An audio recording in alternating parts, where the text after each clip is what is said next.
Es domāju vienu lietu. Principā es nedomāju. Es skatījos to, kā viņi sauc, Olimpiskās spēles, bet es nezinu, vai tas bija Olimpiskās spēles, nu, piemēram, Olimpiskās spēles. Tur bija... Pagaid jāpatarās.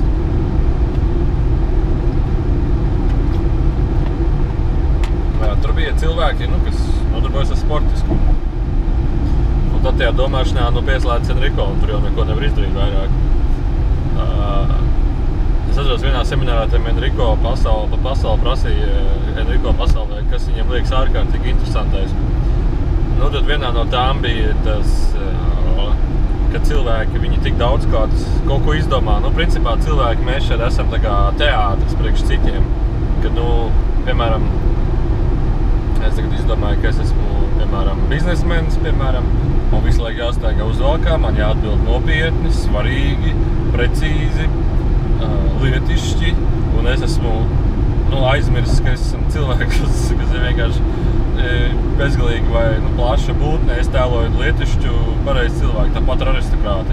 Viņi ēd nevis ar 2 karotītēm vai kaut kādu no sudraba traukiem, viņi ēd īpaši eleganti izsmalcināti. Un tad tas liekas uzreiz tā, tiem čokiem liekas ārprāts mīļie cilvēki, ko jūs darīt, bet, lai padarīt vēl interesantāk, tad vēl runāt par nezināmām lietām, kā piemēram, kas tur īstajā kosmosā notiek, kas tad īsti mēs esam, un tad viņi sāk veidot cilvēki paši savu stāstu, un tad tie čuvaki būtnes, viņi ārkārtīgi uzjautrinās, mīļo dieniņu, kaut ko tādu var izdomāt tikai cilvēks, tur vienkārši viņi uzjautrinās, bet viņi uzjautinās it kā viņi paši ieiet tā cilvēku lomā, un tad viņi tādi, ak Dievs, cik ir interesanti, ka es tā domāju, tas ir vienkārši ārprāts, smieklīgi.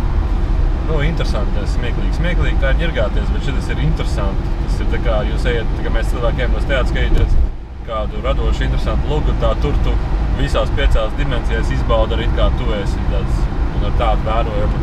Un tad es skatījos tās sporta spēles, un tad atkal tie Enrico domgājiens uzspēldu, un tur bija skriešana pa apli. Un es domāju, tas jau vien atspoguļo pilnīgi bezjēdzību skriet pa apli.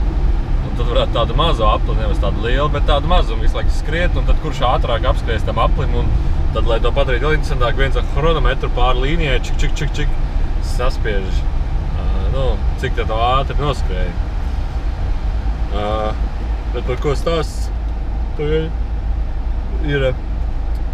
Tad tas turpinājās, protams, tur nebija skriešana pa apli, un tad tas stāsts turpinājās ar sievieti, kas leca pāri tam, ar to koku ieduru zemē. Un tad lec pāri kaut kādam tam kokam, kas augstāk, tur horizontāli uzlikts ir, un tad vispār bija sprādziens, kad pirmkārt viņa ir gadiem ilgi trenējusies to darīt. Bet fakts jau kā tāds, ka tur jau nekas nenotiek. Sieviete vienkārši lec pāri kokam. To var darīt ar prieku. Tu paņem pļavā, ieskainies un lec. Nē. Vajag tur, kur ir žūrija, vajag tur, kur ir skatītāji, vajag tur, kur ir vēl laiks nomērīt, cik ātri tu skrēji un cik augstu tu pārleci. Visam tam ir jābūt. Un tad tu trenējies tik ilgi, skrien. Un tad tā sieviete nepārlec pāri. Viņa pārlec, bet nogāzās ar to visu koku lejā. Un tad ir tā, pagaidi. Un tad ir tā, viņa pirmkārt aplaudē, diemžēl man nesanāca apķert treneri, pamāja skatītājiem, un nesanāca, un tad iekšā ir vilšanās, un tad jau tā bilde nāk, ka brauc lido mājās ar lidmašīnu, šajā lielajā cīņā, lielajā sekundē. Es tomēr par to milimetru augstāk neuzlecu, tas viss tāpat tikai prātā un domās eksistē. Prāta mērķis, ātrāk, labāk un tam līdzīgi. Piemēram, tu jau vari ilgāk skriet, tas nenozīmē, ka tu labāk noskries, tu vienkārši noskriesi vērtīgāk vienalga. Tu pats izbaudi, tu gūsti baudījumu no tā, ko tu dari. Ja tu izlec to 1 milimetru zemāk, tu izbaudi to, es izlec 1 milimetru zemāk. Bet brauc mājās, un tad ģimene skatījās tev pa to televizoru, un tevi sagaida. Jā, meitiņ, žēl, ka tā, tāds liels mērķis, un neizdevās tā pārlikšana pāri kokam, kas ir milimetru augstāks uzlikts. Un tad tas, protams, viss turpinājās tajā, cik daudz prāts ir uzbūris to stāstu par vienkārši koku, kam jāpārlēc pāri. Tur speciālisti kaut ko gudri muldu vēl. Jā, viņi trenējās, viņa pirms spēles ēda banānu, viņa atvadījās no ģimenes.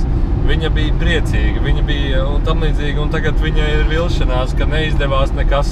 Vēl tam visam uzlika virsmu karogu, un tad olimpiskajās spēlēs sanāk cilvēki tērpos, karogos, mūsu varoņi, mūsu, nezinu, vienalga kas.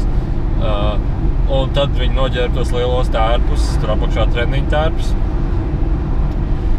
Numurs virsū, lai te var atpazīt. Tagad tu bildi svarīgu uzdevumu. Treneris tev bļauj, skrien ātrāk. Un tu skrien 1 soli, 2 soļi, 3 soļi, un tad atspries no zemes. Un tad tu leci iekšā smilšu kastēm. Un tad, protams, tā smilšu kaste, viņa vienkārši smilšu kaste, tas ir vienkārši smiltis. Bet tev jātrāp ir uz pareizās līnijas, lai var nomērīt, ka tu esi pareizi atspēries, nepārkāp pāri līnijai un nenošmaucies savādākā ziņā. Un tad tu pārlec pāri, tu nolec tos 7 vai cik tos metrus es tu redzēju.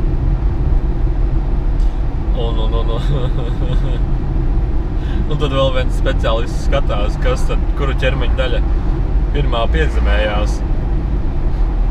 Un tad tiek noteikts mērījums ar lineālu nomēru, un tad, yes, pat centimetru tālāk aizlēc un milimetru vienalga smilšu kastē. Ja, bet, ko es gribēju teikt, kad prāts uzbūr tik daudz to stāstu, tik daudz tās lomas, un ka tas viss notiek prāta vadīts. Nu, protams, es negribu teikt, ka tu esi soļotājs un tev tas gūst augstāko baudu, tas nozīmē, ka tu prātam to dari. Bet tas viss tā kā ļoti daudz, kas prātam vadīts ir. Un tad, kad ir šitas, ko es gribēju teikt, traumas, visiem sportistiem ir traumas, arī man nekad hokeja daudz ir traumas. Nē, man īstenībā nē, visiem citiem. Man ir bijuši traumas, bet ne tāds, pa kurām varētu sūdzēties. Nezinu, sasista galva, nedaudz sāp vakarā, tāds sīkums. Un tad tā, ko tas māca? To, ko tu dari ar prātu, vai tur, kur tu skrien ar prātu, tas sportā vienkārši visur parādās. Tur visums tev pārmāc, tur visums tevi, pārmāc, tā varētu teikt. Bet tas attiecās visur, arī dzīvē, ko tu dari ar prātu, kur tu skrien ar prātu. Ne jau gluži traumas, bet grūtības seko visdažādos veidos. Un tad tas ir vien atspoguļojums tam, ka tu nevis ļauj, lai visums tevi ved, bet tu ar prātu centies izskalt, ar prātu centies izdaudzīt, ar prātu centies iegūt. Un tad vienkārši tu sevī radi stresu, saknu enerģijas spriedzi, un tad vienkārši ātrāk vai vēlāk brūk kopā visu. Un tad vēlreiz, kas tad ir sports, olimpiskās spēles, tā ir bezjēdzīga skriešana pa apli. Un vienīgais, kas tev liek to sekundi iedzīt, vienīgais, kas liek tev to laiku iedzīt, ir tavs paša parāds. Un tad, kad tu esi, vēl skatītājiem veseli tribīnes pilnas ar dzērājiem, kas bļaustās, viņi jau saka, un kas tad ir ar hokeju? Hokeju es nestos pa televizoru, es ļoti labi saprotu, kas tas pa kontingentu ir. Tas tā, bet ko es gribēju teikt ar to, kad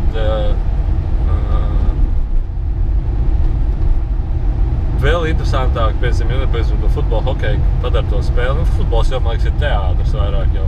Hokejs tas tāds pārvērties ir par tādu, nezinu, arēnu, kur viens otru daudza. Bet hokejs, tas sporta veids vēl ir, ka viens vinnē un otrs zaudē, un tas padara to visu vēl, prātam interesantāk. Kur es priekšā skatos koki lapā vējo šitā pa apli. Cilvēki arī šitā pa apli vislādi problēta ap tāisa. Un tad viena vinnē, viens zaudē, viena lapiņa vinnē, viena lapiņa zaudē, viena lapiņa nokrīt ātrāk, viena nokrīt vēlāk. Bet tāpat tu tikai skrien prāta tajā cilpā iekšā un pasies kā prāts to visu ir uzbūvējis. Skatītāji, kas bauro, jāvinē, mums jāvinē, nevis viņam jāvinē vai tam individuālam spēlētājiem, bet mums Un tad ir līdzjutēji, kas saka mums, komentētāji mums, un tā tālāk, un tā tālāk. Tā mēs.